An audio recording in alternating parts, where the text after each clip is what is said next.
Hello, everyone. Welcome. Thank you so much for joining us today. We're going to get started now for our Sunday morning meeting. Today is Sunday, January 15th, a little bit past 11 a.m. Eastern Time. We're going to start today with our ceremonial candle lighting. And here we go. So today is Sunday, January 15th, and tomorrow is January 16th. Martin Luther King Day. So our meeting today is an honor to Dr. Martin Luther King Jr., who actually spoke at Community Church of Boston many decades ago. Our speaker today, we're really excited for. This is their second time this season, Letta and Neely. So we will hear Let Us Talk. And we also have Fulani and Michael here providing us music. I'm today here filling in for Dean Stevens, who's in El Salvador. And so I'm filling in from him and doing the tech as well, doing the tech and moderation. So when all the sound and all the tech stops working, don't blame me, okay? There's a lot going on. So here we go. And I'm going to, let's kick us off with the song from, Fulani and Michael. So give me 1 second here to adjust.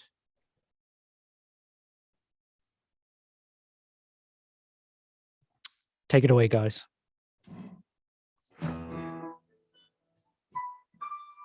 There's a lot going on. So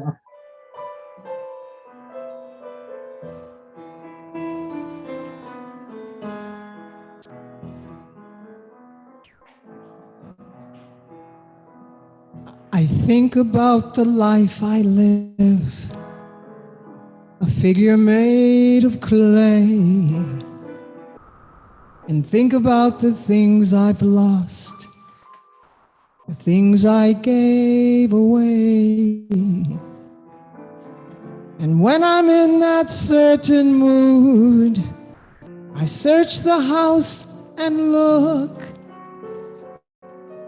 One night I found these magic words in a magic book.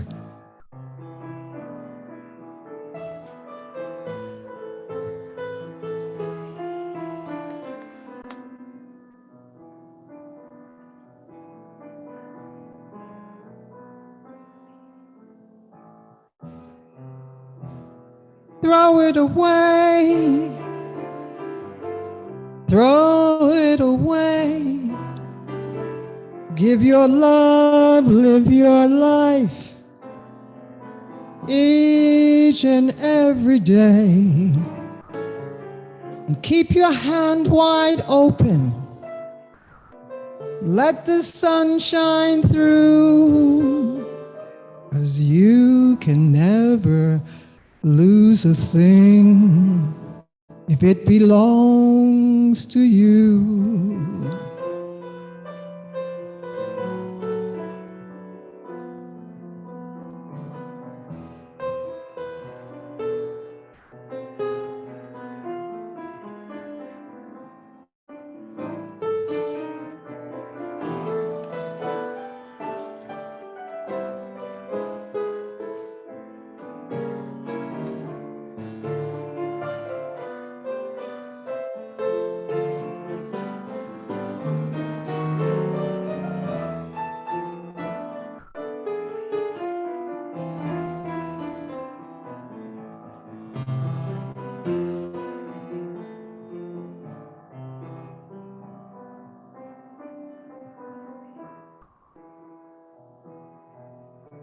There's a hand that rocks the cradle and a hand to help us stand, with a gentle kind of motion as it moves across the land, and a hands unclenched and open, gifts of love and life it brings. So keep your hands wide open if you're needing anything. Throw it away. Throw it away. Give your love, live your life each and every day, and keep your hands wide open. Let the sun shine through, 'cause you can never lose a thing if it belongs to you.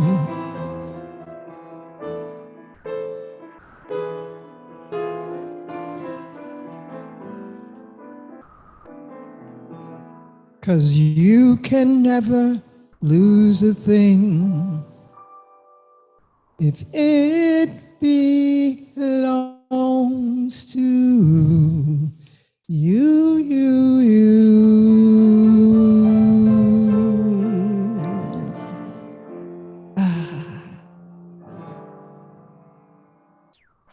Yay. Thank you. Awesome. Thank you so much, Falani and Michael. And I'm sorry because I couldn't give you guys a proper intro the way Dean Stevens always does, a proper, heartfelt, personable intro. But that was excellent music. Thank you so much. You're Okay, welcome. so because tomorrow is Dr. Martin Luther King Day, I'm going to take a moment to read a little bit from a speech he delivered on April 4th, 1967. This was his Beyond Vietnam speech, um, which he delivered at the Riverside Church in New York City. Okay, so here's an excerpt. Dr. King said, "Even when pressed by the demands of inner truth, men do not easily assume the task of opposing their government's policy, especially in time of war. Nor does the human spirit move without great difficulty against all the apathy of conformist thought within one's own bosom and in the surrounding world. Moreover, when the issues at hand seem as perplexing as they often do in the case of this dreadful conflict, we are always on the verge of being mesmerized by uncertainty. But we must move on." So that's a little excerpt delivered that Dr. Martin Luther King delivered on from a speech he delivered on April 4th, 1967. And a lot of people have commented, and I agree with, it's no coincidence that he was assassinated 1 year from that date, April 4th, 1968. So today we're going to hear a talk from Letta Neely. Letta spoke here, I think, a couple months ago or some time ago, and I was here and Dean was here. We had some people here, and the response was so like great from the church. So many people wanted to hear from her again. Dean invited Letta to come speak with us again. So I'm going to introduce Letta. Letta Neely is originally from Indianapolis, Indiana. She's a playwright, performer, poet, mother, teacher, and community activist who's been involved in progressive, anti-racist, and queer liberation movements all her life. Her work focuses on the connections and intersections of queerness, Blackness, and awareness. Letta is a co-artistic director for Fort Point Theater Channel. She's editor and scriptwriter of I. Franklin's The Slave Narratives of Willie Mae, which is a book and film. Letta hosts Fire Water Poetics, a hybrid open mic with feature event at Emerson College each month. Letta has received a host of awards as well as roles in award-winning productions. She is currently the Associate Director of Programs at Apprentice Learning. She, along with Greg Allen, are in the process of creating a one-person show called Pulling It All into the Current. So thank you, Letta, so much for joining us. And everyone, let's welcome in Letta Neely. Good morning, everybody. I'm so happy and honored to be here. Thank you for your music. Thank you for your magic. I have to say, to the rest of the world, tomorrow is Dr. King's Day, right? In my household, on January 15th, which is today, which is Dr. King's birthday, the house I grew up in, we never went to school on Dr. King's birthday, right? Before it was a national holiday. Um, I have never gone to work on Dr. King's actual birthday. And so being here in celebration of Dr. King's Day is important to me, right? If it was a work day, I wouldn't be there. We had an in-service lesson in my household on Dr. King and all things Black and powerful on January 15th every single year. So happy birthday, Dr. King. It's your ancestor day. Having said that, I'm grateful and appreciative that folks asked that I could be a part of this day with you all. And the things that I've been thinking about since I was asked, in general and in particular, all this week is beyond the dream, right? What is beyond the dream? And keeps coming to me Langston Hughes's poem, What Happens to a Dream Deferred? So I want to start right there. What happens to a dream deferred? This is Langston Hughes. Does it dry up like a raisin in the sun, or fester like a sore and then run? Does it stink like rotten meat, or crust and sugar over like a syrupy sweet? Maybe it just sags like a heavy load, or does it explode?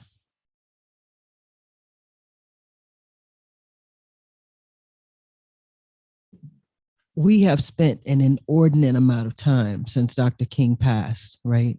Which is 55 years ago, I believe, talking about his I Have a Dream speech. It is the one that they play over and over and over and over again on January 16th or whatever Monday it is that falls. And I'm sure that many of us could reiterate several pieces of his speech, right? And I'm really been concerned lately with my man had many other speeches, right? How much of those speeches do we know, right? It had so much work that was there. And then if we're going to stick with the dream, like, what have we done with it lately, right? So I want to start off by saying, maybe some of us know this and maybe some of us don't, but some minor details. Dr. King was born on January 15th in 1929, right? We know some of the conditions of our people then. He died on April 4th, 1968. We know some of the conditions of our people then, and here we are today. And what are the conditions of our people now, right? I want to share some of the things that Dr. King said in addition to the I Have a Dream speech. Dr. King said, we shall overcome because the arc of moral justice is long, but it bends towards justice. Dr. King said, our lives begin to end when we become silent about things that matter. Dr. King said, whatever affects one directly affects all indirectly. I can never be what I ought to be until you are what you ought to be. This is the interrelated structure of reality, right? And he said, the thing that sticks with me all the time, he said, there is nothing greater in all the world than freedom. It's worth going to jail for. Now I'm paraphrasing, right? It's worth dying for. It is worth it all, right? And we heard the lyrics this morning, right? You can never lose a thing if it belongs to you. So I want to say, let's all be about the business of claiming freedom and knowing that it belongs to us, right? And we can never lose it. We might have to help some people realize it, but we can never lose it. This week on Thursday, I was hit by a Mack truck, right? In a rotary. And the Mack truck missed me and hit the back seat, right, by a couple of inches. I dared say a couple, and I might be exaggerating. It might have been some millimeters or whatever, but it was in that moment, or in the moments, since Thursday, that I've been thinking about a dream versus reality, right? And what it takes to move beyond what we want to get what it is that we deserve, right? my life, many of our lives have been spared by the destruction of the United States and other entities time and time and time again. Meanwhile, other lives have been decimated by the structures of the United States, meaning homophobia, racism, classism, sexism, all of the police state, et cetera, right? All of the inequalities and the things that we need to, that hurt us and tell us that we are not free on a daily basis, right? And so after being hit, I realized again, there's some things that I need to put in place and that we need to put in place, right? Like we're here. Are we looking each other in the eye every day? Right? Have we found our people? Right? Can we realize that our people could be any one of us at any given time? Right? I want to say one of the things that I always got from Dr. King, and I don't know that he ever said this directly in any speech, but what I take from it is that if we use the Christianity, the Christian arc, right, just for a second, if Jesus is coming back at any given moment, and we don't know when, we don't know where, and we don't know how, and we don't know who or what Jesus might look like, right? Could it be you? Could it be me? Right? If we are all, and not to say that we want to claim to be that sort of higher power necessarily, but we're carrying the love of a higher power, right? And we can take any religion if we want to, right? Or any spirituality. If we're carrying that within us, then should we not be treating each other with the utmost respect, care, love? Should not their freedom, your freedom, be tied directly to mine? Right? Should not mine be tied directly to yours? And how do we go about doing this? My first thing, and I said this last time, but I want to reiterate, my first thing is, can we get to know each other? Right? And know each other that in an arc that spans from like a simple hello, right? When I see you and I've never met you, to sometimes if I feel like resonating with you and you feel like resonating with me, we can swap some DNA, like my friend just said, you know what I mean? Like just by a hug, right? Sometimes it's me getting to know what your particular struggle is in this United States, right? Or in this world. Thinking a lot of too about someone I was doing an interview yesterday, and this gentleman said to me, what does liberation mean to you? Right. And I thought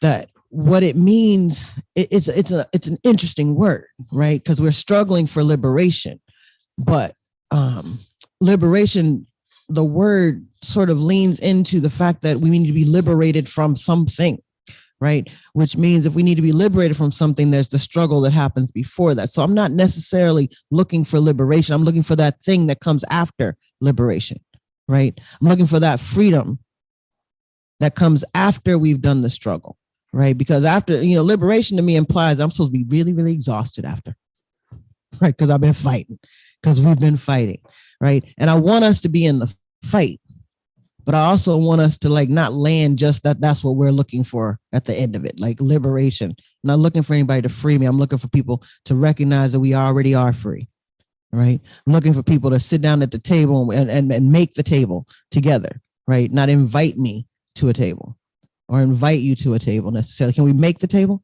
Can we decide the recipes, right? Can we cook together? Is any of this making sense? Like following? Yes. Well, all right then. When I think about what, there's this sculpture that's in the Boston Common right now, the Embrace sculpture. And a lot of people are remarking on how they feel about it, right? Whether they like it or don't like it, what it means, what it symbolizes. And I'm really grateful for just the fact that it's there, because it then calls us to have a conversation, whether we like it or don't, right? Embrace. What does it mean to embrace a struggle that seemingly is not yours, right? To hold someone else's humanity in your spirit and be able to say out loud amongst your enemies, and more importantly, amongst your so-called friends and family, right? that something is wrong when you know that they don't necessarily believe otherwise, right? And in this moment, I'm talking about all the various liberation movements that we as allies, all of us in different configurations of allies, go support in the street, but not at our tables, right? Like we might have Thanksgiving dinner, and folks are homophobic, or folks are classist, or folks are, and these are family members, people we actually share actual, bloodlines with, right? And they're saying these things, and we feel a kind of way, and we don't speak out about it, but we are quick to show up for a rally, right? So quick. And so I guess what I'm saying is we're going to live beyond the dream. The next part of that is to like step into our home spaces and ask for the same, demand the same respect and care, or at least have our voices be heard, right? I don't think there's some words that sometimes flow around in our activist vernacular, right? Talking about the voiceless, right? Or those that don't have voices. And I would say, I don't think we've ever been voiceless. I think people have been tone deaf, right? I think people haven't heard us or wanted to hear us, but I don't think we've never not been crying out, right? I don't know if that makes sense, but it makes sense to me. I know that I've always had things to say, right? And I know that other people that are around me have always had things to say. And in our small circles, sometimes we've given voice to that angst and that pain. And then I hear on the radio or the TV or somebody's grant report or something that someone's helping us out because we're voiceless. And it seems to be a disjointed conversation, right? What's going on now, right? Already in 2023, I think there are about 15 to 20 young people who've been shot to death, right? Some of them accidentally, whatever that means, some of them on purpose. Already in 2023, we still have to deal with people building walls, sometimes with like a semi truck, the box, the boxes of the trucks, right? To keep other people out of our country continually. Already in 2023, we have a joker that is in office that lied to get in office. That was some sort of I don't like to cuss on from the podium, but nasty, ill-informed, self-hating Republican guy in New York, right? Who was already putrid from the inside out, but now has proven himself even more so by the lies that he told to get in office to the people that I don't necessarily support anyway, right? But we have these things that are happening. And Dr. King was trying to fight against all of this mess way back when, right? Looking for peace and justice for all of us then. So the dream has been on hold, right? It has not become, or it stayed a dream. It has not become a reality yet, right? Where is the reality that says that our kids can get the education they deserve, that is whole, that wholly supports their being, right? Where is the reality that says that our young people and our adults and our gay people and our women and our men and our children and our beings, right, can simply walk down the street and have the possibility of having an argument, just a regular argument, without being killed, right? Because of the number of the number of weapons that are just at our disposal that stop us from having regular conversation. Right? Or just a regular argument. Like, what are we doing really as humans around gun control? Right? What are we doing that goes beyond? And I guess, Audre Lorde says the master's tools will never dismantle the master's house. So my question is, in this dream that sometimes feels like now we're living in a nightmare, like, why are we still using the tools when they haven't been working? Right? And I don't necessarily purport to know what the next tools are. Like, I wish I could say that I know some of them. For me, like I said, is getting to know each other. I know some of them for me. I write the letters to our Congress people and our senators. I make the phone calls. I'm sure some of us do too. I show up at the rallies, all of those things, but they have not necessarily been as successful as we would like them to be yet. So what is the next thing that we must do? And I guess the call is really, if we want to move beyond the dream, for us to stop living in that moment, right? Like, and let's move beyond that. Let's figure it out together. Let's get, to have some meals together and start to strategize. What does it look like, right? I think about the Panthers and how they had some answers for some things, right? Like, we were not getting fed. We did not have good nutrition. We were struggling to make it through a school day because we didn't have enough food. And so the Panthers developed the first, free breakfast, right? That's an idea that was a dream that moved into action. And I guess what I'm saying is there's got to be a million other of those things, right? Like, do we have the capacity within ourselves to say to the people, for instance, in our neighborhoods that may be carrying guns, right? And maybe using them nefariously, right? But do we remember that those are our uncles and our cousins and our nephews and our nieces and everything? Are we willing to have a conversation with them over and over again about either one, learn to aim it in the right direction, or two, get rid of it, right? Are we willing to have our white allies who are in positions of power come together, right? And find the language together to say to those other folks that are in power, what you're doing is wrong, right? To say directly, right? And then come what may, and support each other. Are Blacks willing to support Latinos, right? Are Latinos willing to support Blacks? Are Asians willing to support Latinos and Blacks? And are Blacks willing to support Asians, right? Can we find the commonality, which is that our humanity is continually being stripped away from us, right? By the powers that be, the powers in office. And, I voted for Biden because I didn't want to vote for Trump, right? And I voted for Homegirl because I didn't want to vote for the other people.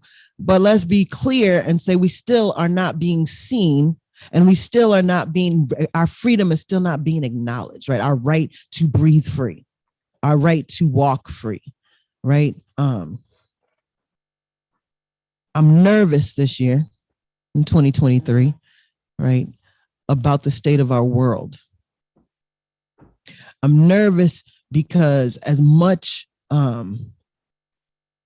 information that we have, much information overload that we have, it seems to me, and I could be wrong, and I hope I'm wrong, and if I am, somebody tell me, right, that we have so much information overload that we sit with it and we calibrate it in our heads, but we do nothing, right, except post.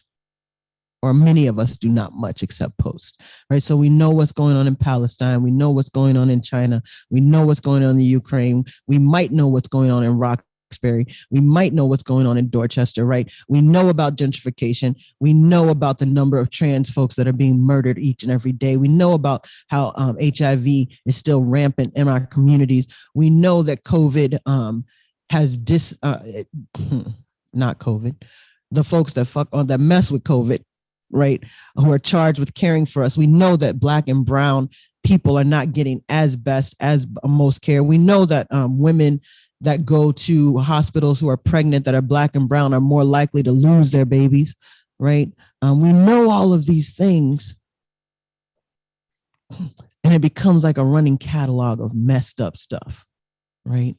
As opposed to taking on some of it, right, and fighting for our lives. Does that make sense? So I want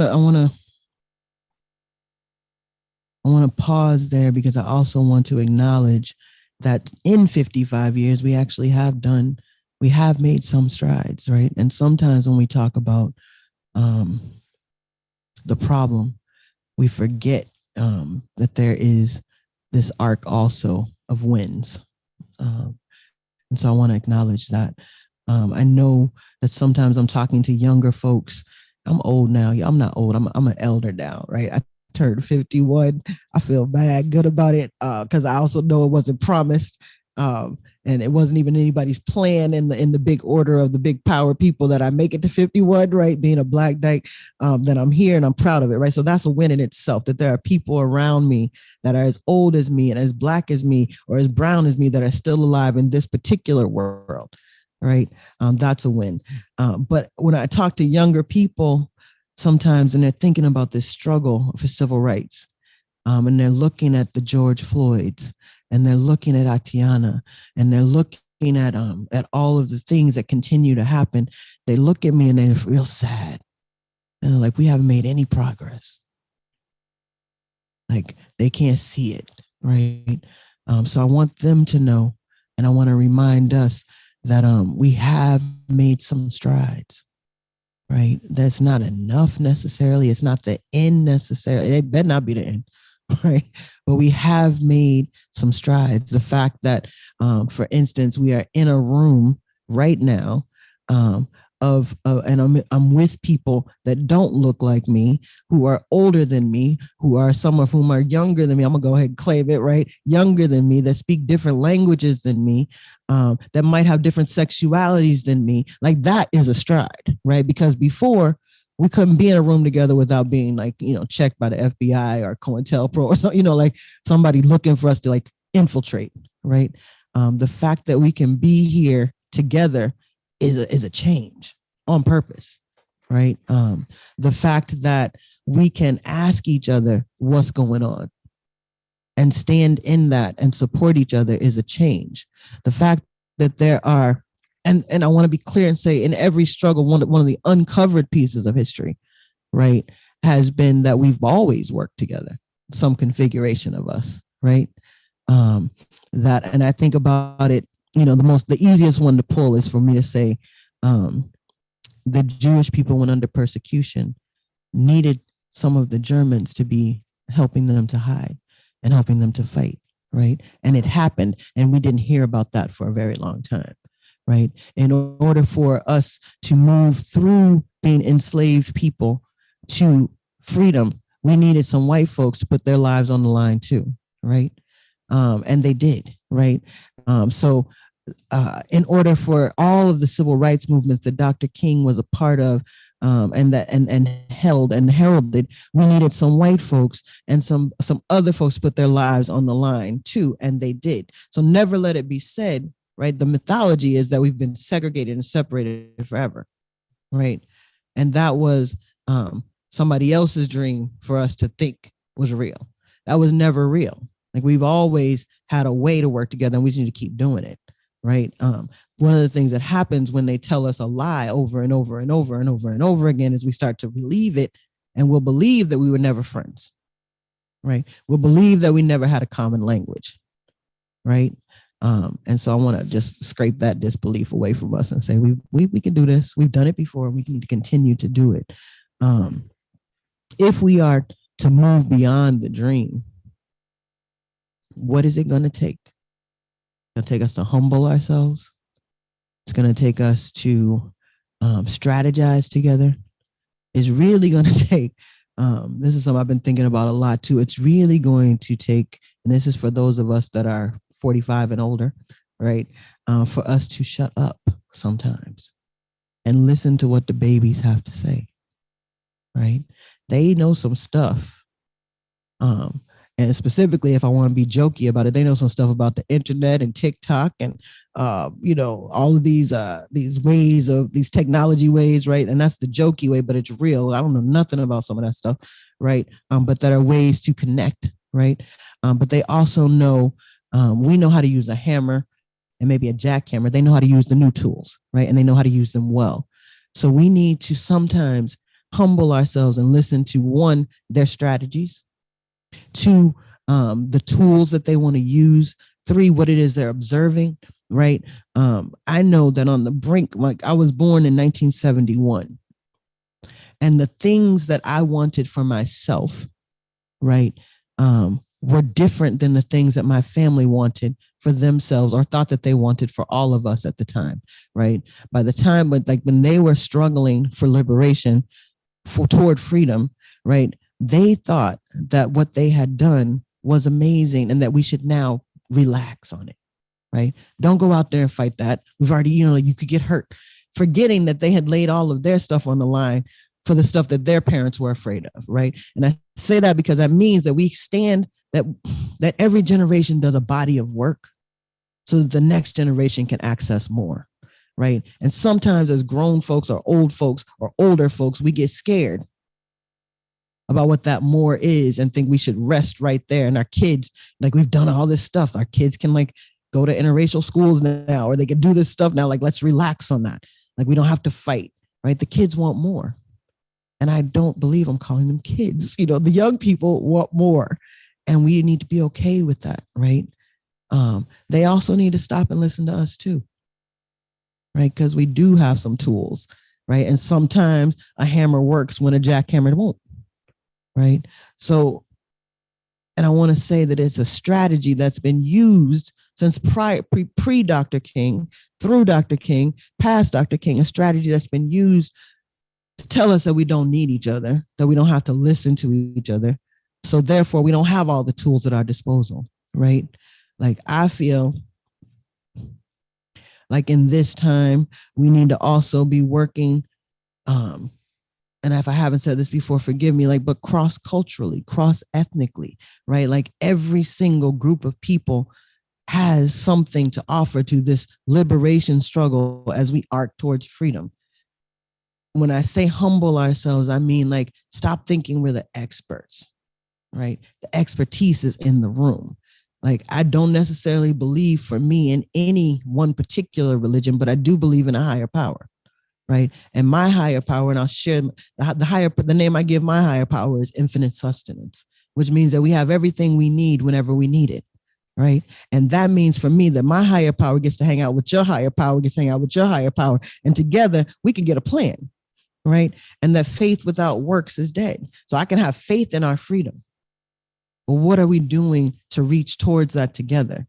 Where is my humanity to say to you or you or you in my language, right, what it is that I need to say, and you say what you need to say in your language, and then we meet and we create another language. It's like an estuary, right? So I really, I'm really glad that it's Dr. King's birthday. I'm really glad that we represent together, that we've come to honor Dr. King as an ancestor, right? And I don't want us to explode or implode on each other, right? Which is what we have been arguably doing sometimes over and over again over these last 55 years, right? We celebrate sometimes and then we fold in and we hurt each other. And we celebrate again, then we fold in and we hurt each other. If we stop basing our narrative on what the overculture has to say, which, if we remember, only wants our death and destruction and not our liberation, right? And not our freedom. If we forget that narrative and fold in on ours, which means we listen to each other with the utmost care and respect and honor, right? Then I think we'll find our road. I don't want another year or 5 years where I turn on the radio or the TV on on January 16th or whatever they've deemed Dr. King's birthday, and here I have a dream again, right? I have to tell you, for me, I am sick of the I have a dream speech, right? I know it backwards and forwards. It has a great cadence, and I don't mean sick like it makes me sick. I love to hear it, right? But like, what about the other ones, right? What about the work?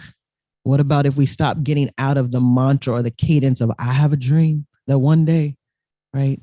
And we live into like, today's the day, right? This moment is the one. I made a change today. I did something different, or I met some people and we did something different, right? There were some hungry people and I fed them, right? I didn't wait for a program, right? There were these people that were in active addiction and I said hello rather than run away, right?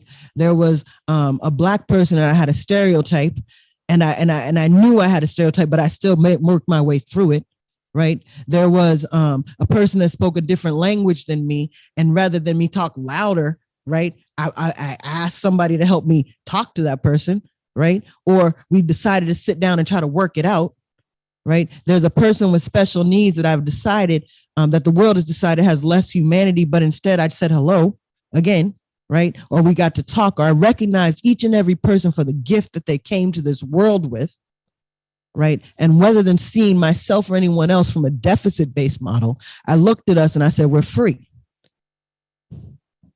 I looked at us and I said, we're free. And what do we want to do with today? Right. So that's what I wanted to share about on this day, right, for Dr. King.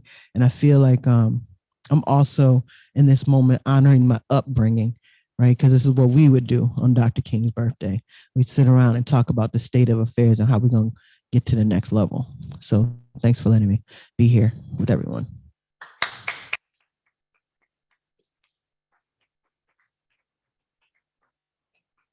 Awesome. Great. Thank you so much, Letta. And thank you to Dean Stevens for pulling this program together with you, Letta, and Fulani and Michael. We're missing Dean today, who's in El Salvador, but I want to take a second to thank Crystal for all her hard work she does to help keep the church running. I want to thank Charlie for doing virtual tech support and helping also put these programs together. And also Luis for this food that I'm actually really looking forward to eating. So I want to take a second to share that something I learned, that in 1999 there was a trial, the only trial that there's ever been for the assassination of Dr. Martin Luther King, and it happened in 1999, and I didn't even know about it.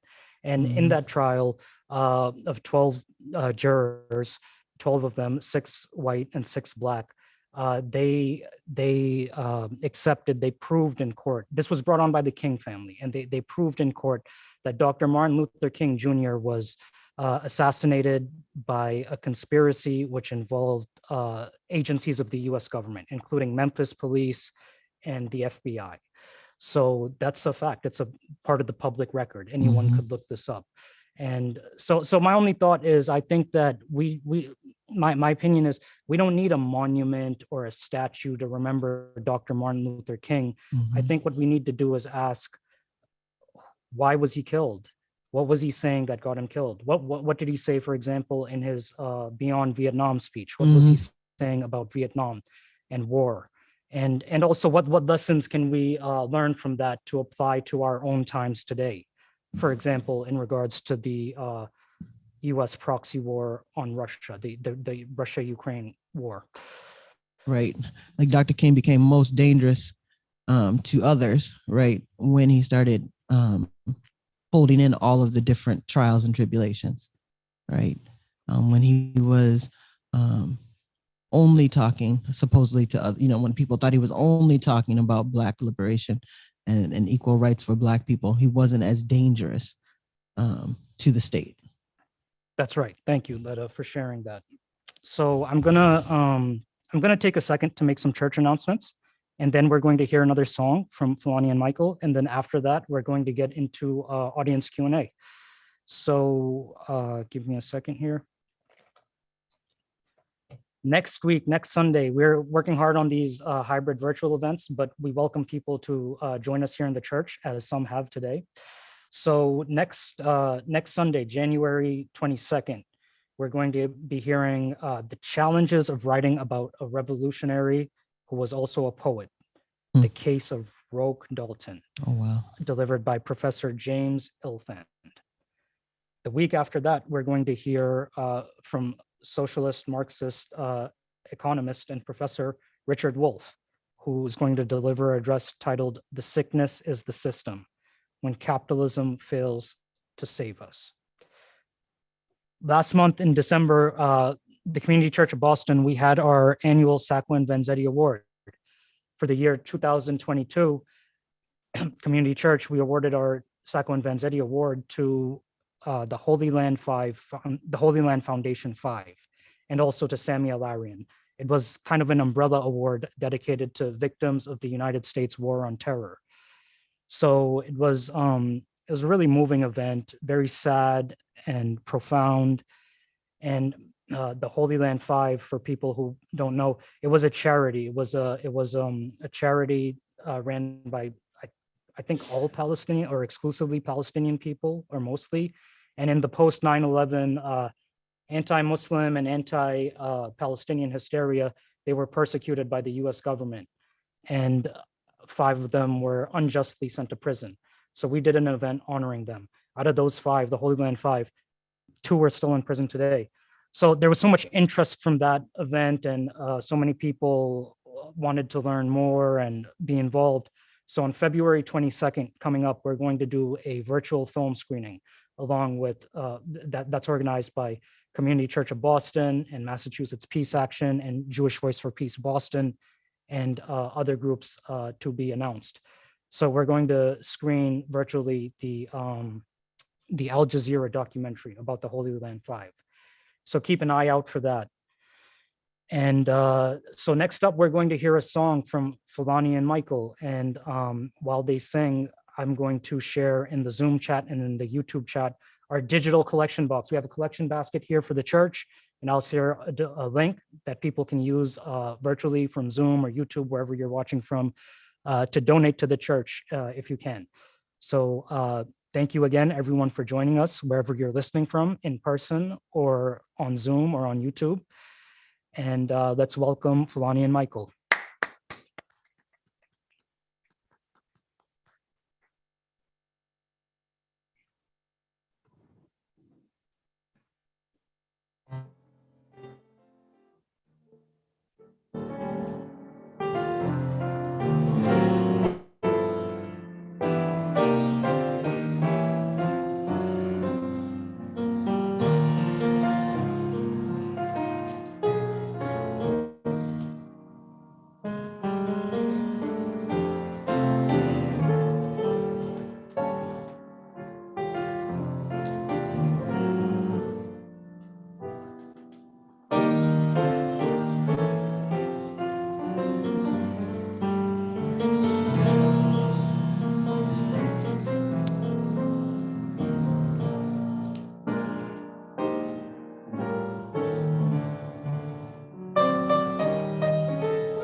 Michael, shame that was Come Sunday. Now, I have decided to stick to love. Hate is too great a burden to bear. These are some of the wonderful quotes from Martin Luther King. He would say, next to the Word of God, the noble art of music is the greatest treasure in the world. I figured it out. We may have all come on different ships, but we're in the same boat now. A productive and happy life is not something you find, it is something that you make. That's right. Aren't these nice? Forgiveness is not an occasional act, it is a constant attitude. Sometimes it's hard for us to say, okay, I forgive you, or I forgive myself. It should be a constant attitude. Intelligence plus character, that is the goal of true education.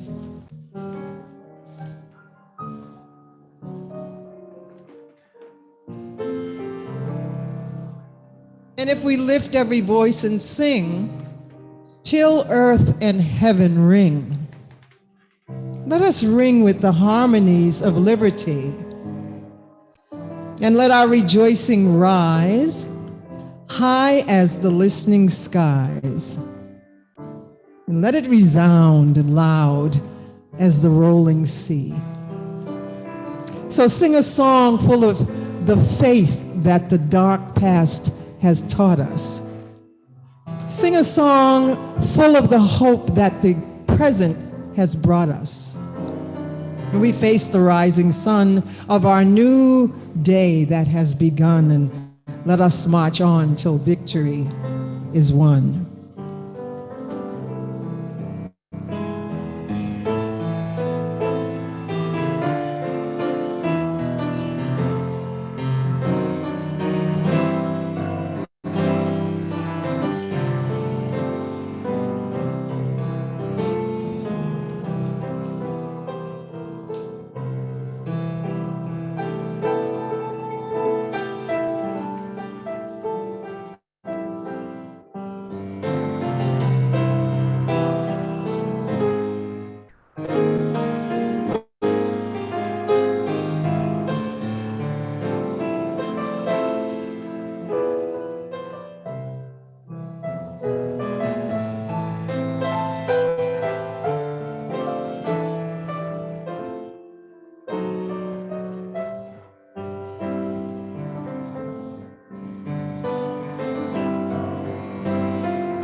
Give me your smile, I'll give you mine.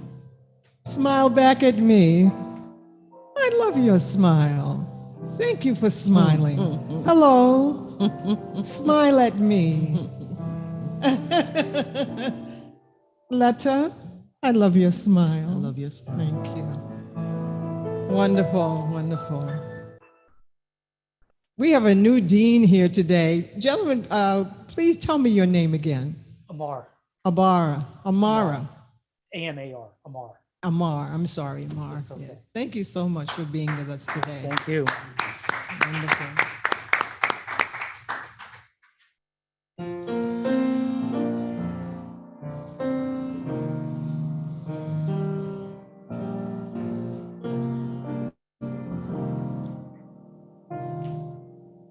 The water is wide. I can't cross over, and neither do I have wings to fly. Give me a boat that can carry two, and both shall row. My love and I. Now love is gentle and love is kind. The sweetest flower when first it's new, but love grows old and it waxes cold and fades away like morning dew.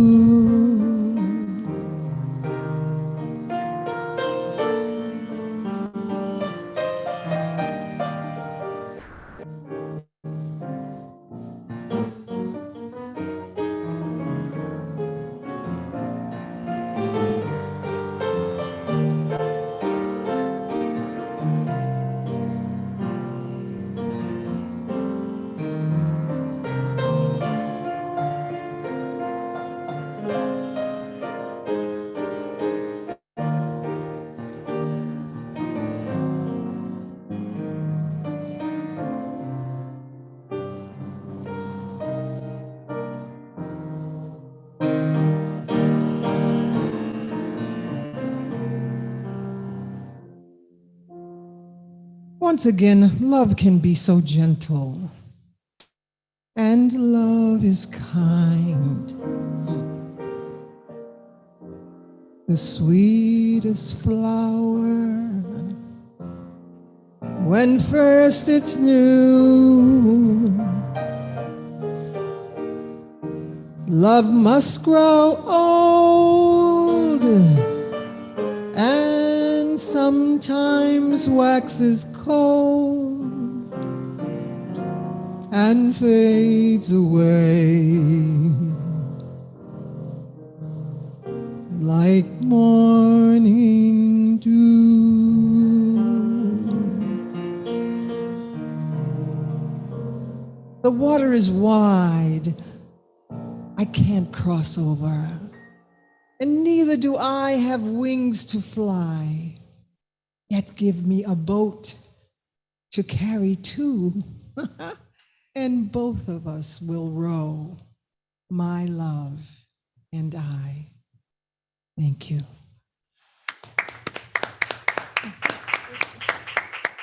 Thank you, Michael.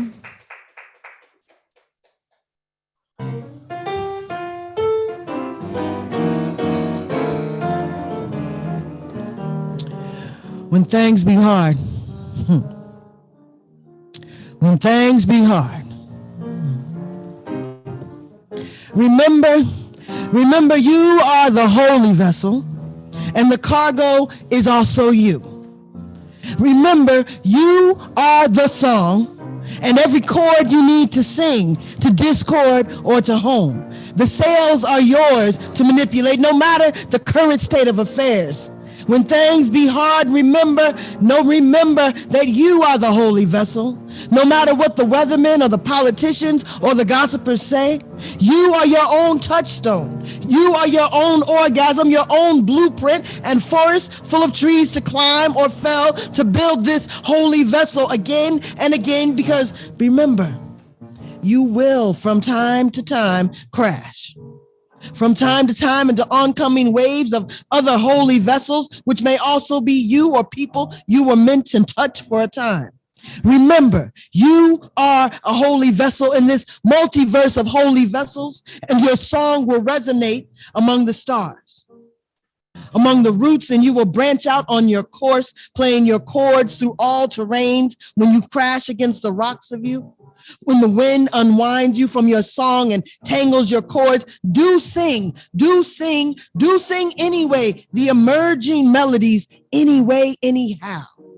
Do examine calluses, do massage your mitochondria, do harbor yourself safely and cry, and then walk barefoot. And then walk barefoot in the forest, rooting and rerouting your course, and then climb your trees to remember that you are this holy vessel. And tell us all then, family, tell us all then, what do you see from here?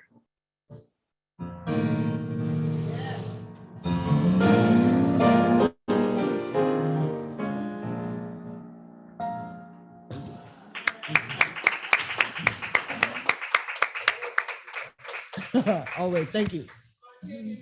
Yes, indeed. Yes, indeed. All right, family, here we are. Great. Awesome. Thank you so much. Okay, that was great. Thank you, Fulani and Michael and Letta, for the song, the music, the reading, the really beautiful piano music. And I really appreciated those quotes and readings from Dr. King, for example, about a happy life being not something you find, but something you create. A happy and productive life, I think, was, I'm butchering these quotes, and forgiveness being a constant process. But that's those are really profound statements that I'll reflect on. So next up, we are going to open up the floor for Q&A, in person and virtual. So if anybody has any questions or comments they want to make to Letta, feel free to raise your virtual hand on Zoom. I'll keep an eye out for that, or here in person if anybody would like. And again, I'll share the PayPal link in the chat if people wanted to donate to Community Church of Boston. Also, Charlie Welch, he shared a email in the chat, calmchurch@gmail.com. You can email calmchurch@gmail.com if you want to be added to our email list. or also you could share your email in the chat right now, and I can add you to the email list right now. So if you're not on. So yes, does anyone have any questions or comments they want to kick us off with here? Yes, Luis, Jose, sorry. Yes. Do you want to come on the mic? Yeah. Or maybe you go on mic too. Yeah, right next to, yeah, that'd be.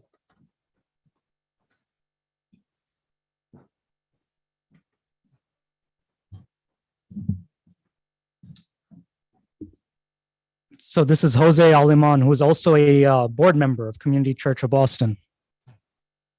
Letta, I want to thank you and also the musicians for making this day prior to the commemoration of the life and work of Dr. Martin Luther King Jr. A special and up-to-date reflection on what he left, where he left it, for us to take it and move it forward. As your message pretty much said it quite clearly, in a way that the words of forgiveness and fight for your rights were combined beautifully. Thank you for a very balanced message. And I think thank you, Amar, for pinching in and doing it in high class with high level of quality and cheerfulness, because today is a happy day. Your invitation to smile is also a great gift, because life is better when we smile and show that happiness is inside also, and we should not just look for it outside. It's within us. My question and my comment, this is my comment, by the way. And the fact that Amar also touched on the fact that I am a board member of Community Church of Boston. And when you said that it's up to us to step up and be ready, I think I represent that example of Community Church of Boston, 100 years plus, now having as board members an immigrant from El Salvador, an immigrant from Mexico, an immigrant from, well, not an immigrant, but an immigrant from Costa Rica, shows that maybe society has gotten it. Maybe institutions have gotten the fact that we are in the same boat. That's right. That's right. And we need to find ways to make life harmonious with difficulties, with ups and downs, but we are in the same boat, and we need to move forward together. So I welcome you to this space in a very special day like today. My question has to do with the fact that yesterday, in fact, after protesting at Park Street against the wars and taking the words of Dr. Martin Luther King Jr. in his anti-Vietnam, anti-war speech to the plaza, to the main street, to the public space, we then walked to the new monument, massive, impressive, dedicated to that embrace, that message of embrace. Next week, I'm going to be here also at CCB with the program about a Salvadoran poet and revolutionary person. And I told my son, who is in college, I said, I need you here at CCB. And as a treat, after here, we will go to the Boston Common, to the monument, because this is new. And it had to me an energy that I haven't felt in that particular plaza that is always surrounded by things that I don't connect with. That was my experience. But you, as an educator, as an activist, as an African American, I want to ask you maybe a personal question. If you have been there, how you see that monument and how you or society can use it. Okay. Those are my 3 questions. Okay. And thank you again for sharing with us on a very special weekend. Thank you. Thank you. Um, so I have not been to the monument yet. I saw it, I saw pictures, and I drove by it yesterday. And to be honest, I'm not sure how I feel yet, right? Because I haven't been up close and personal with it. There is so much chatter online for it, or against what it looks like, etc. Right? And what I was saying earlier is that I'm really happy that that it exists, no matter what the general feelings are, because it will bring that conversation, right? I think, and again, it's one of those things where some people are going to say it's a move forward, right? And some people are going to say it's not a move at all, right? To me, it's absolutely a move forward because we don't have that many sculptures or pieces, big, massive pieces of art that are dedicated to people of color that have done some things, or just people of color that have breathed, right? And so there's that, right? So that is absolutely magnificent. There's the fact that it is of an embrace, which reminds me, I was in a Lyft yesterday with this guy, this driver, this gentleman that was from Jordan.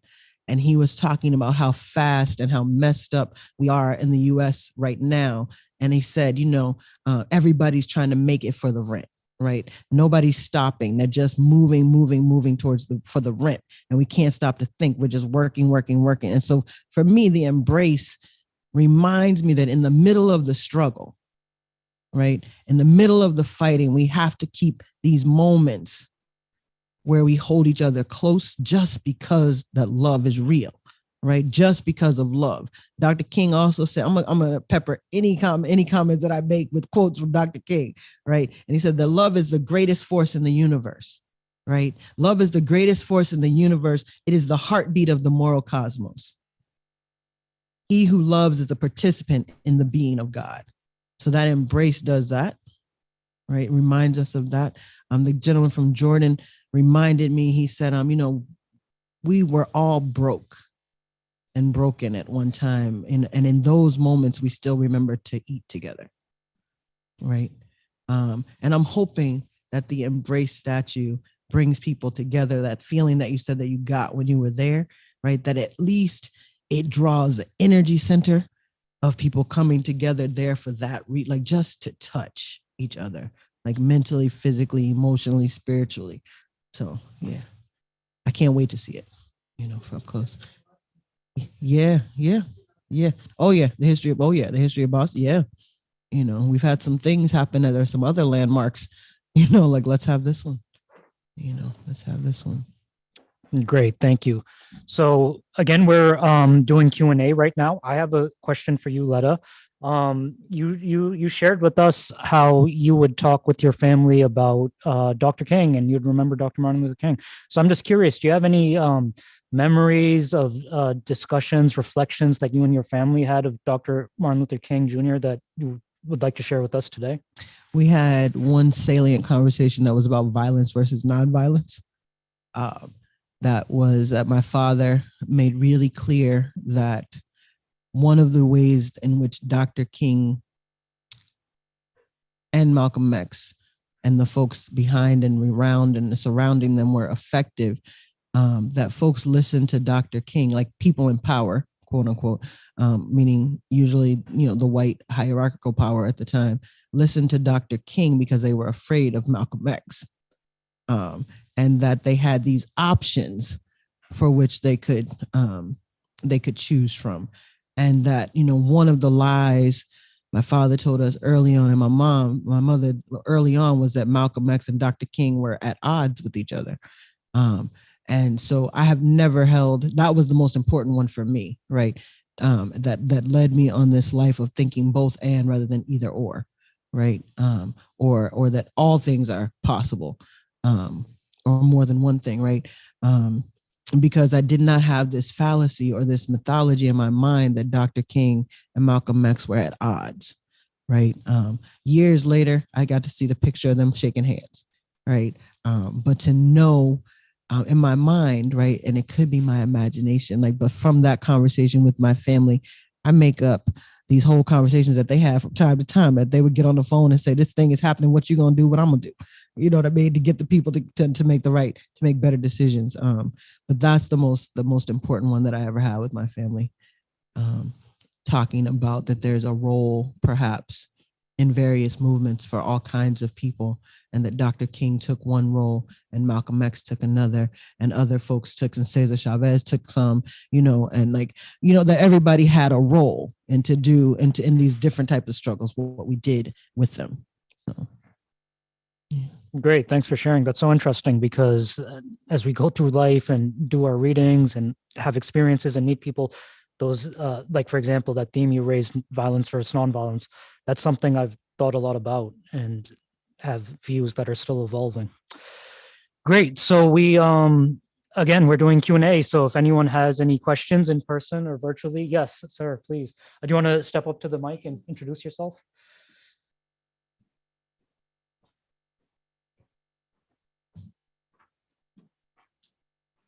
Hello, hello.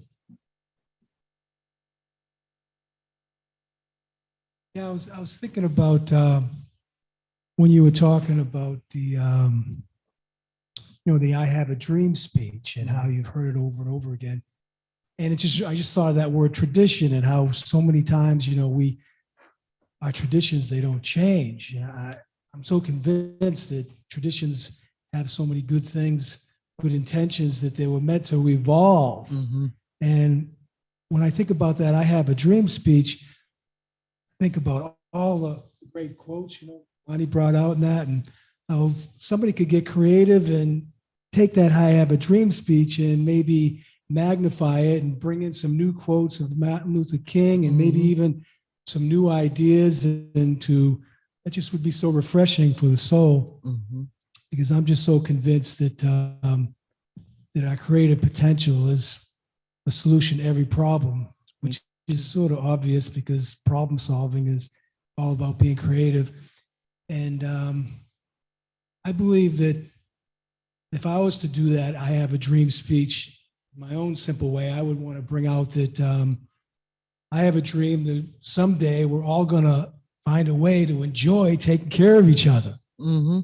People don't bring that up, but the creative potential, some people say that being creative is the most enjoyable thing that a person can do. It's always new and fresh. It's an adventure. And a lot of times it's not about really working really hard so much as it's just about getting into the flow.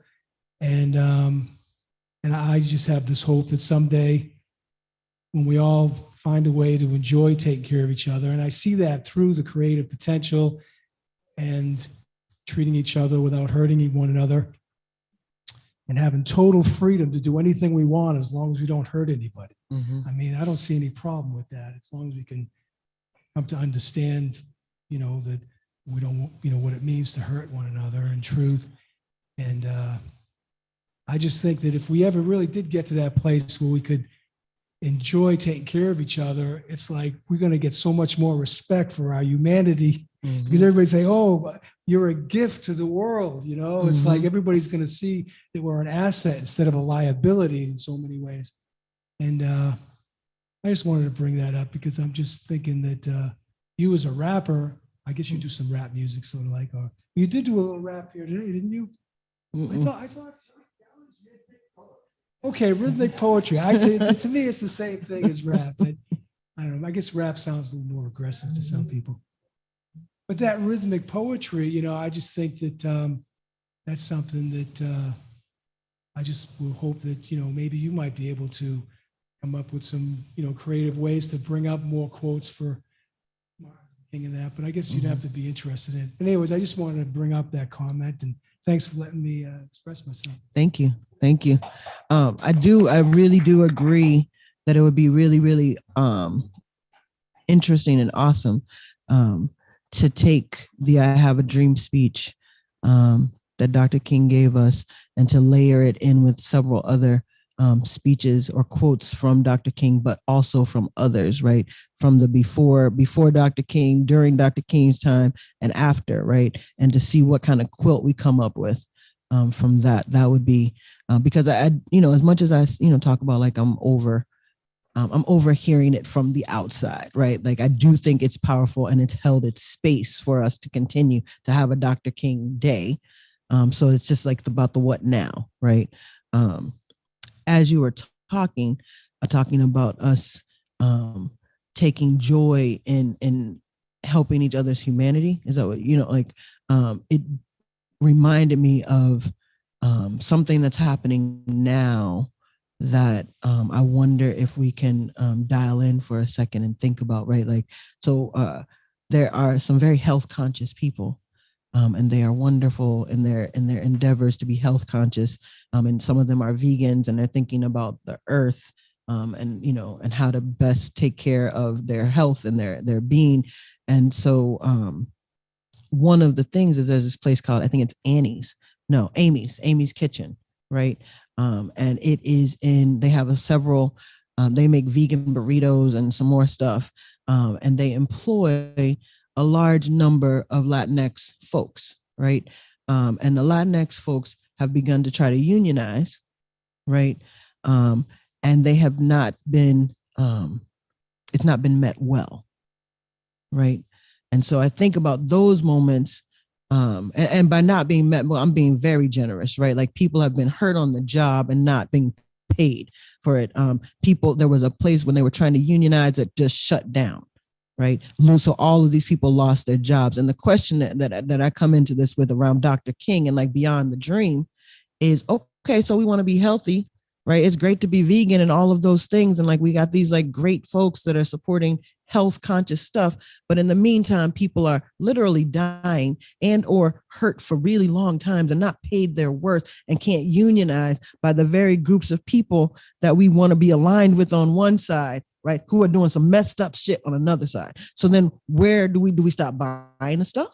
Anybody called Annie's Kitchen, right? Do we understand that our humanity is tied to someone else's humanity, right? And can we take joy in not eating that food for right now, right? Until they get it right. And can we take joy in supporting, if we're not Latinx, right? In supporting those folks that are Latinx that are struggling to have their worth, right? Because like I said, we're already free. They're struggling to let somebody else remember it, right? So what are we going to do about that? So thank you for that. I don't know why that all just came up right now, but that's what came up for me. Great, thank you.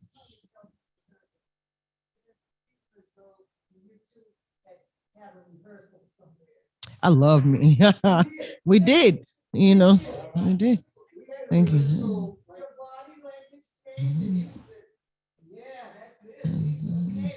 You know,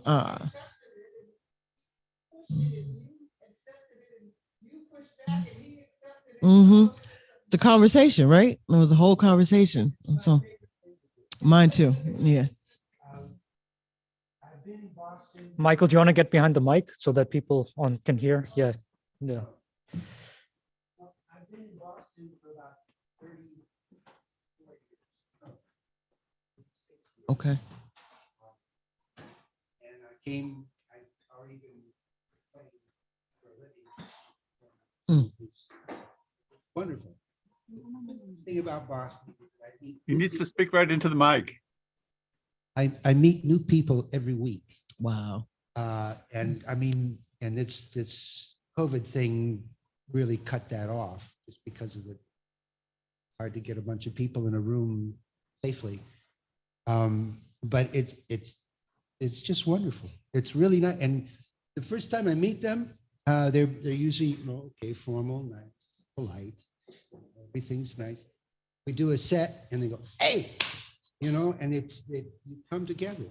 It's the neatest thing in the world. Yeah, it's a heartbeat. Yeah. Music is a binder. Yeah. There's where you had one quote. Next to the word of God, the noble art of music is the greatest treasure on the planet. Yeah. Anyway, thank you for listening. Thanks for playing. Thank you. Yeah. Thank you. Yeah. Thank you. Yeah. Thank you. Okay, great. So we have two questions on Zoom and one in person. So I'll kick it off to Charlie and then we'll come back to the auditorium. So Charlie, do you want to ask your question? Hi, it's Karen Slater again. I asked a question the last time you were here and you have a fabulous answer. I have actually a thought question for you. Martin Luther King was murdered. Martin Luther King Jr. was murdered in 1968. I'm old enough to remember all of this. In 1969 was Stonewall.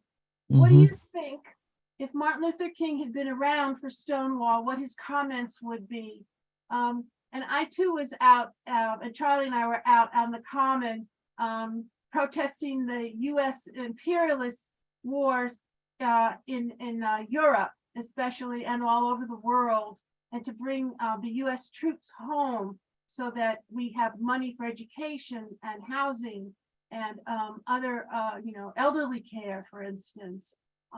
So I'd like to see if you have some comments about that. I never ran across anything that he said directly about our community. So I'm seeing maybe if you do. Thanks. Thank you for the question. I like to believe that I know, right? In my what do you call it? My magical decisions about some things that we might have said as ancestors, right? That in 1969, that Dr. King might have been right out there, right? One of his good friends was Bayard Rustin. Bayard Rustin was a gay man who designed and organized the March on Washington, right? So I like to believe that the conversations that they had in private that they didn't feel yet, because everybody's human, right? And we don't always know what the rest of the world might be ready for, some of these conversations that we have, but that maybe, just maybe, they had some conversations then before his death that would, if had he been alive, that Bayard would have said, man, I'm going to this march. People are gathering over here in Stonewall. I need you to come with me, brother. Not because you are gay or bisexual or anything. I don't know, like what you are, but because you are my sibling, right? And I like to believe that Dr. King would have been like, all right, let's go, and that he would have been throwing, Dr. King wouldn't have thrown the stiletto back, but that he would have caught a stiletto or two and handed it back to some of the sisters, some of the drag queens and some of the trans folks and some of the other sisters that were there, all of the sisters, right? And handed the shoe back and they would have kept on walking. Great. Awesome. Thanks, Karen. Okay, so we have a question from Susan in the audience. Yeah, please. Yeah.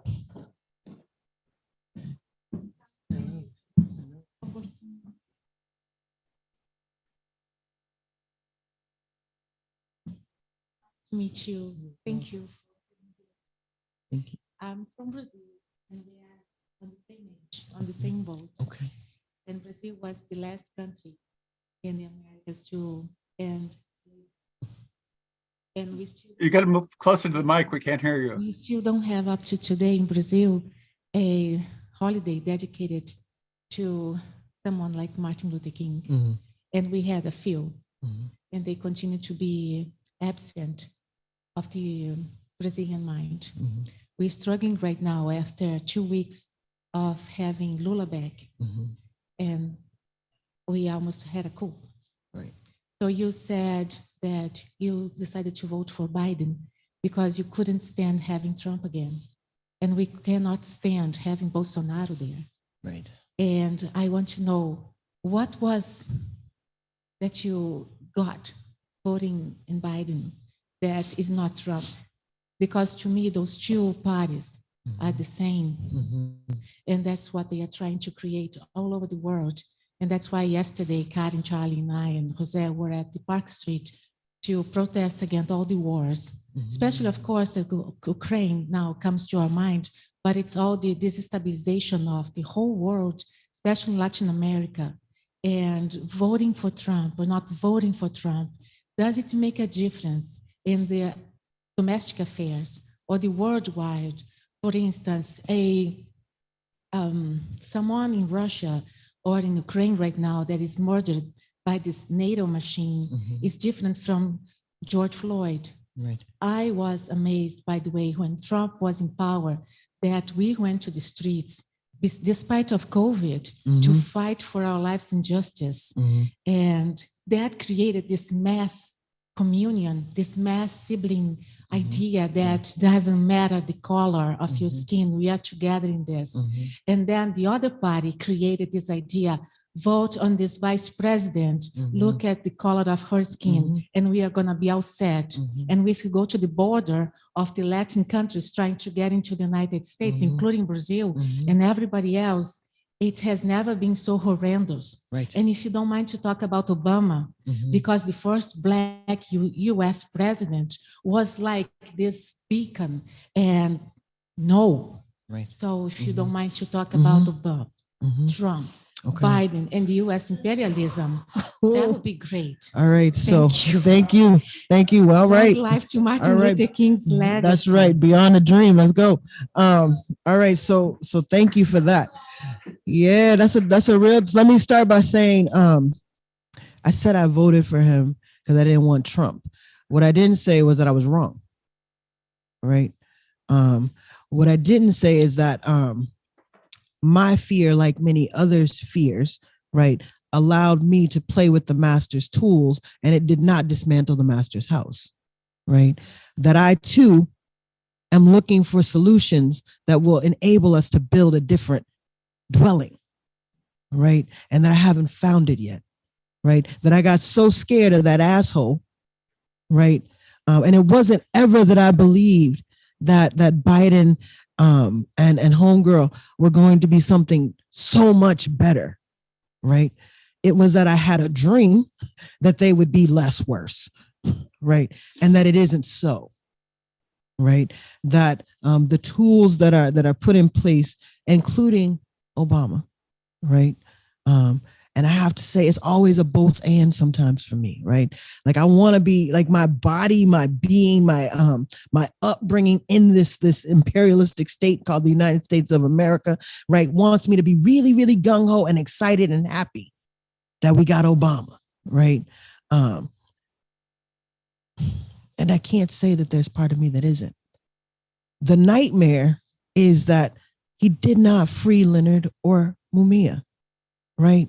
That the things that I thought that should be done along the course of that did not happen, right?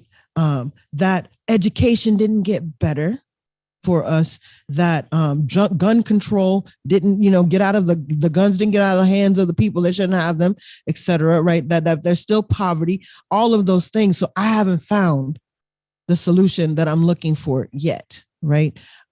Actually, I haven't had the courage. Let me be clear, right? What I would like to do, real talk, is to take myself out of the whole grid, right? And join with a bunch of other people taking themselves out of the whole grid, right? And let's make our own thing, right? Let's let's not depend on the stuff of the state to make a life. I don't know how to do that alone. And I haven't found the right number of people. Like we got small pockets that do it, right? And I'm grateful for the community that I've made with those people. But I don't know how to completely fight imperialism and Bolsonaro and all of those people yet, right? I do have faith that we're going to figure it out somehow. And if not us, then the people coming right that are right lockstep behind us, that we've learned some tools, right? I fail sometimes in this place where I was talking about the quote where Dr. King said, freedom is worth everything, right? I believe that. And I have a child that I don't want to die before, that I want to see her. I want to be able to see her live. Do you know what I mean? Like, and so this weird thing comes into play. I go to marches, I go to rallies, I go to what they call riots, which is really just us setting it off and like making it, making a table for, and making a play, like being in position, right? And all of those things. And there's the moment when the state comes, or the police or the force comes, right, against us, right? And I have to decide like what I'm going to do in that moment, right? And I have not decided to throw bricks, right? I've decided to shelter my child so that we can live another day. So I don't know yet, right? I've decided to send my money to places where folks are doing some different kinds of work, right, to fight against the systems, right? And to send my energy and my prayers and all of those things and to speak out. But I haven't found the answer. I wish I had, you know what I mean? Like, I don't, and that's not a good, that doesn't feel good enough, right? I'm not proud that the folks that we have in office are in office. I wish that we had said, not necessarily burn the White House down or anything like that, but paint it a different color and move in, right? Like let's go camp out on the lawn. Let's build a community garden right there, right? Let's take over. Like, I don't know if this is the comments that you were looking for, but I'm looking for different answers too, I guess, right?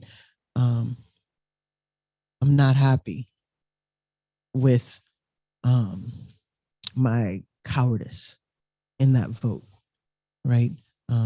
We have this struggle or this arc of history in the US that says that we as Black people fought for the right to vote. And the argument that I've had in my head for many years is, well, if who we're voting for sucks, then why vote, right? And I haven't figured that out yet.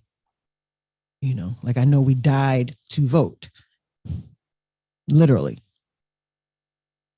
We were beaten so that we could vote. And then when the choices still don't give us the option to breathe, where do we fit in, right? And I don't know how we, you know, I don't know. I'm still struggling with that part, right? And then with Obama, what I want to say is that part of the problem wasn't necessarily, part of the problem was that we believed, and let me keep it on me. A part of me wanted to believe that because he was a Black man, he was all about getting ready to do the right thing for the right reason, for the right people all the time, right? And part of me lied to myself about the part that he is a politician, right? That about the part that lives and works and breathes still within that system that I don't want to believe in or be a part of. And for as much, you know, okay and good things and moves and strides that he made, and we know that, you know, again, it's both and most, the president who has had the most death threats ever in the history of the United States, right? So it's always this constant like push pull sometimes, right? Like of like, that's awful. And you're doing some messed up stuff that I don't agree with. Can I tell you about that while I'm saying that this is awful too? Right? Yeah, that's what I got.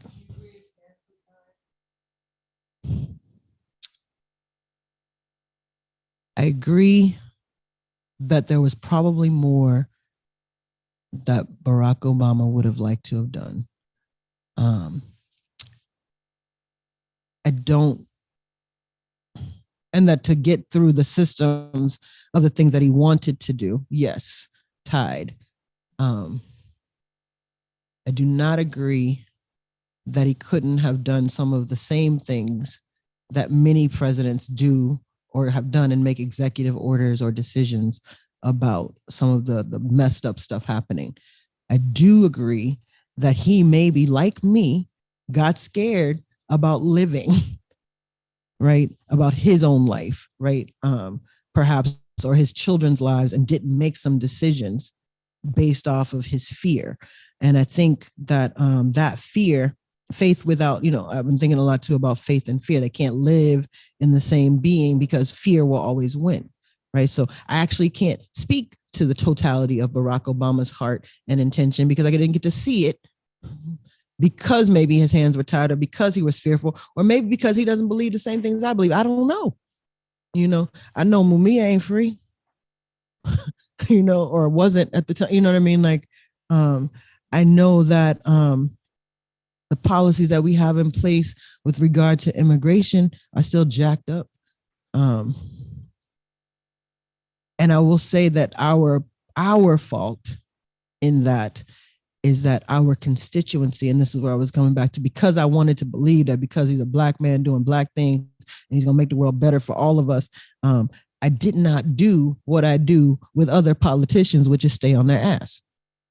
You know what I mean? Like, as much, right? Like, I didn't write as many letters. I didn't like protest as many or ask for the thing, you know, like as a caucus, right?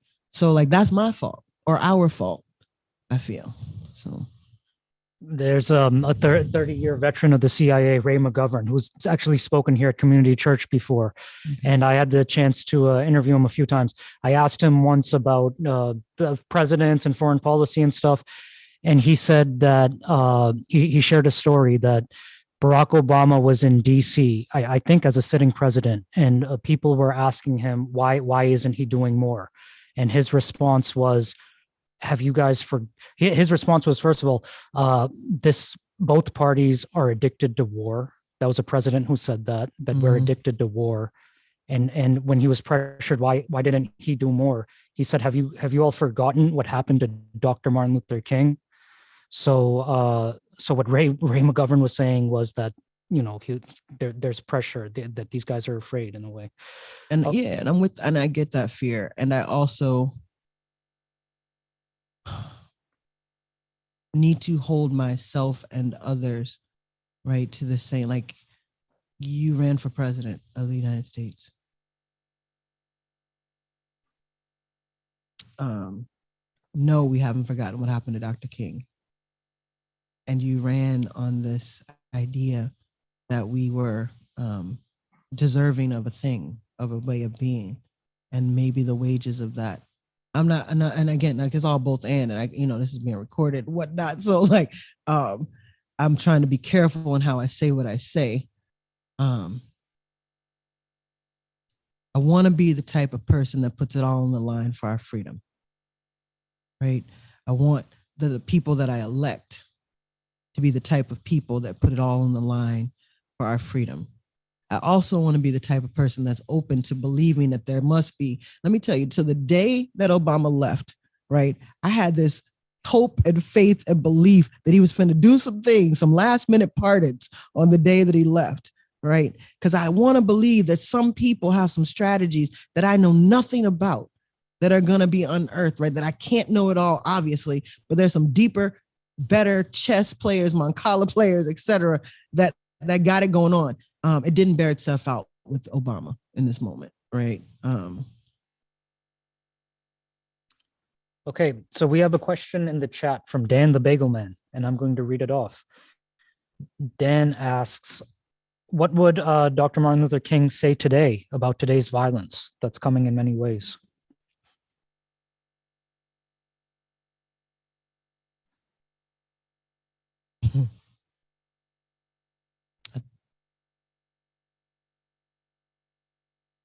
I think that the organizers who worked with Dr. King and Dr. King would do some of the things like Najma, who we talked about the last time I was here, a youth organizer, right? And they who would have worked with us, meaning all of us, to think about what our own solutions are. And I took it away from like, what would Dr. King say in the question? Thank you for that. But sometimes we, or I, can believe that Dr. King worked alone because we prop up our healers to be solo entities, right? And Dr. King had a number of folks that were in his circle, right? That helped him come up with answers, and he was a orator and a deliverer of things that came from a group of people's ideas, right? And so I like to think that first of all, Dr. King would just cry because the shit is sad, right? And that from that crying and the crying of others and the feeling of the deep despair and pain of what is happening, all the things that are happening now, that water would start to grow, would water some seeds of some faith or some actions, and that I think they would be, like I said, having conversations with folks, asking them what they want to do about their problem and how we can help. You know, but that's I don't purport to know what magic words would come out of his mouth for those moments. Okay, thank you. Amar, my hand raiser doesn't work. Can I? Is Sure, there go room? ahead, Mary. Yeah, is that Mary? Mary Lynn. Yeah, go ahead, Mary Lynn. Well, I watched the whole broadcast yesterday of the unveiling of the embrace. It was on my rickety old computer, and it really is broken down, but I was able to get that. And I don't know if you all know that they incorporated in the statue a plaque or some notation of 65 activists in the Boston area, Black activists. And I was really surprised at a couple of things that they did. One was they included Chuck Turner. My hat's off to them for amen that they could do that. They made absolutely no mention of Malcolm X. Absolutely none. So, and also, there were hundreds and hundreds of people there who were saying they'd taken the day off, that, you know, they weren't getting paid, came to see the ceremony and didn't know that you had to have reserved tickets. And they were all outside the fence. And I don't know who was responsible for that, but no one had told them about that. And with regard, I think the bronze is impressive. However, it's a headless embrace. And I think, to me, that eliminates the brilliance, the intelligence of these two people. And besides, they have beautiful faces and beautiful heads. I would like to see that, make it smaller, but put those beautiful heads of both of them there. So those were just some comments I wanted to make about the statue. In regard to Obama, you know, he involved us in 8 wars at once. He was known as the deporter in chief because he deported more so-called illegals, aliens, than the 3 presidents before him. And he also bragged about the drone strikes that he called every Tuesday morning from the White House. He even bragged that he said he was getting pretty good at killing. So Obama was no Martin Luther King. Thank you for letting me get in my 2 cents, and I appreciated listening to all that you had to say also. Mm-hmm. Thanks, Mary Lynn. I agree with you. Right, like Letta, do you have a response? Obama was Obama. Bill Clinton, who we also Right. revered, right? Or not we, I don't want to put myself in that, was also guilty of some of the same things. Right. And so the point is, like, when the folks get in those places, let us not be myopic in believing that they are the one come to save us. Right.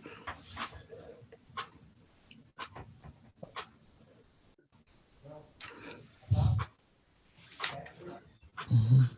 Yeah, Michael, you want to go on? Sculptor who passed away a couple of years ago. His name is Fern Cunningham Mm-hmm. Perry. And she has some sculptures that are in the Back Bay. I don't know the exact, I think it's on West Newton, but I'm not sure. And there's a marvelous sculpture called the Sentinel, and it's in Forest Hill Cemetery, kind of to the south, towards the newer part of the Forest Hill Cemetery. And you have got to see the Sentinel. It's the most wonderful depiction of a woman. And her specialty is putting Black people into public art, and was for a long time. So she has a lot of work. But that particular one in Forest Hills will, it's just striking. It's a marvelous piece of art.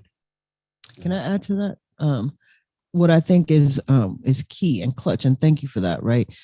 Is that part of the problem for us with relying on, and I'll take it from like these presidents, right, to be these leaders that, you know, the ones that we like if they play saxophone, or if they're brown or whatever, right, and thinking that they're going to save the world or save at least the people in the United States, you know, all this mess, is that we forget that there are others that are in this, right? So for instance, there's the Embrace statue. It happened, right? It's here. Somebody did something messed up and put a fence around it and made it so that people had to have tickets to go. I'm not cool with that. And do we know about the Fern Cunninghams, right? Or do we make it our business to only know what it is they tell us that we're supposed to know about, right? Right. And so if we don't know about the Fern Cunningham, she also has this amazing statue of Harriet Tubman in Mattapan Square, right? How about if today, one of the things that we do is to find out about some of the other art that is happening in this city, that's around this city, that is done by people of color, right?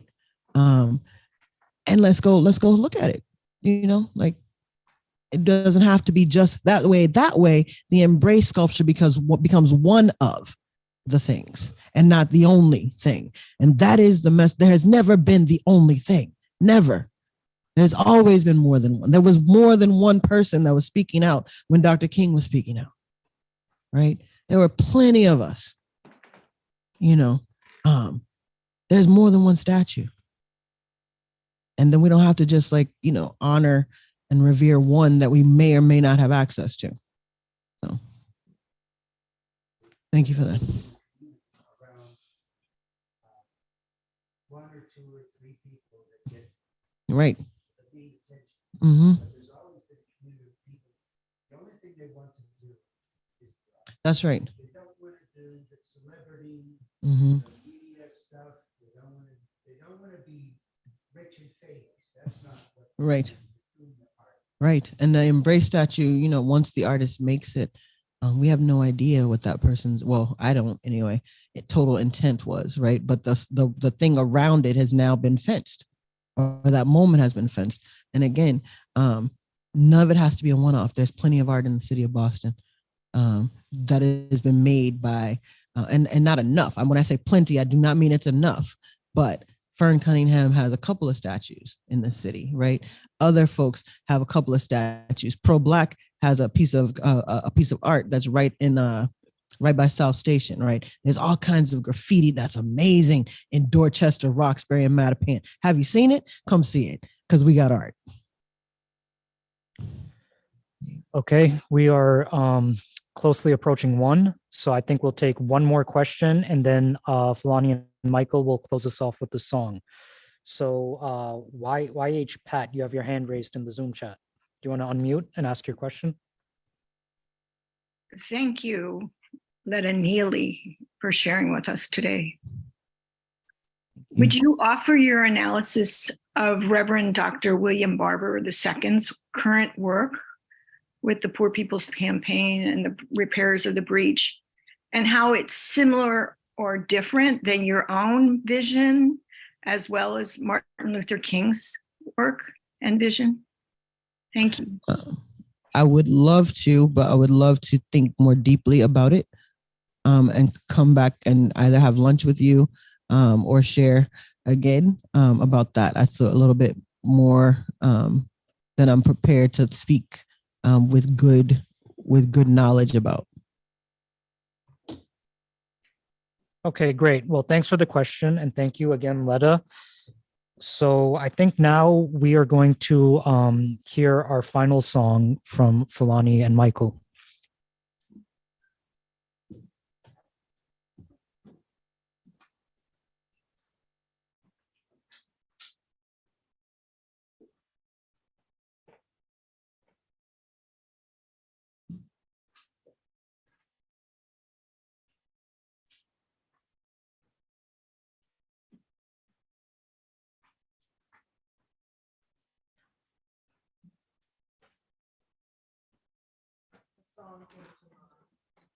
Listen to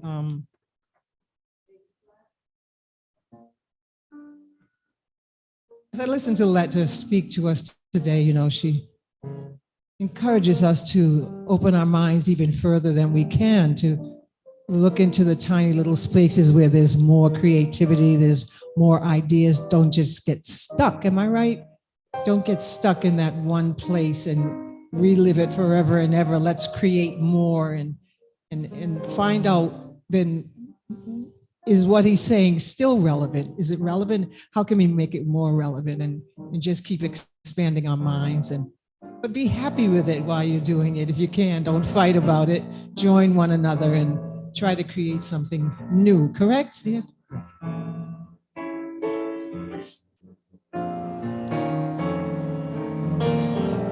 Smile though your heart is breaking. Smile even though it's aching. When there are clouds in the sky, you'll get by. If you smile through your fears and sorrows, smile and maybe tomorrow you'll see the sun come shining through for you. Light up your face with gladness. Hide every trace of sadness, although a tear may be ever so near. That's the time you must keep on trying. Smile, what's the use of crying? You'll find that life is still worthwhile if you just smile.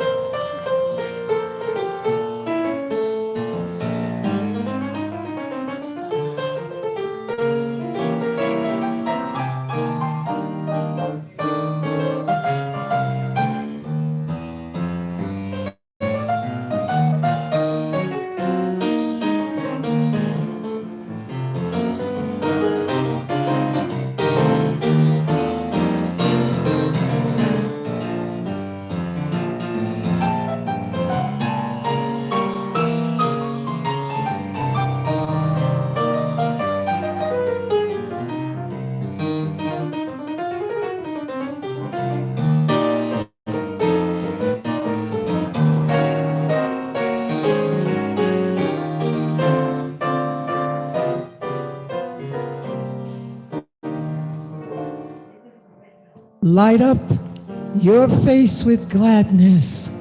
Hide every trace of sadness, although a tear may be ever so near. That's the time you must keep on trying. Smile, what's the use of crying? You'll find that life is still worthwhile if you just smile. I've decided to stick to love because hate is too great of a burden to bear. I'm gonna smile through the whole thing. Thank you, Letta. Thank you, everyone. Thank you, Dean. While you're traveling, I hope you're safe. Bring us back some of that sunshine, Dean. It was a pleasure, Michael and I. Michael Shea on the keyboard for you today, on the piano. Polani Haynes is my name. Thank you so much for coming. Thanking our wonderful hostess and all of the folks on Zoom, all the folks who are here live. And Letta, thank you for leading the way today. Thank you so much. Take care.